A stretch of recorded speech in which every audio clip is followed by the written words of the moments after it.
Elias Boudinot and John Ridge, once they realized that the Worcester versus Georgia decision was not going to be enforced, saw the handwriting on the wall. The whites were going to take their land one way or another. I imagine their faith in the American system is shaken a little bit by this.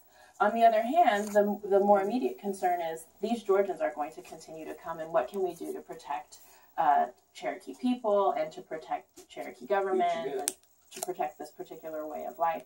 And it really didn't make any difference. The people just wanted to get them out of the way. And the federal government, the states of Georgia and other states, they kept putting tremendous pressure on them. And finally, the Cherokees had to leave. People just wanted the Cherokee land and wanted to get them out of the way.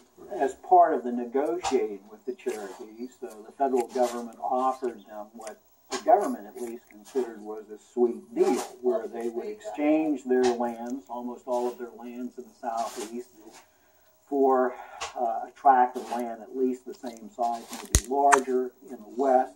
Originally that included part of present-day Arkansas, and then later was basically Oklahoma. They would get assistance in their move to the west. There would be financial assistance there.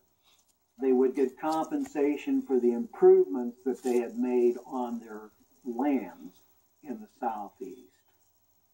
The Cherokee Nation originally held 81 million acres of land in 9 states in the southeast. Today, we hold in trust and restricted status about 160,000 acres, less than 1/3 of 1% of our original holdings in Indian Territory. People are greedy enough or hungry enough.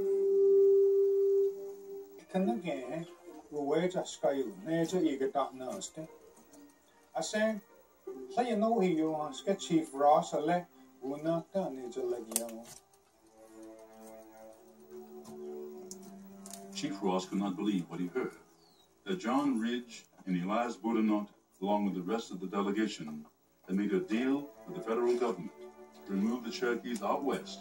It was, in Ross's words, one of the most willing to do what they did was a betrayal of the Cherokee people and a betrayal of the government that they themselves had helped to build.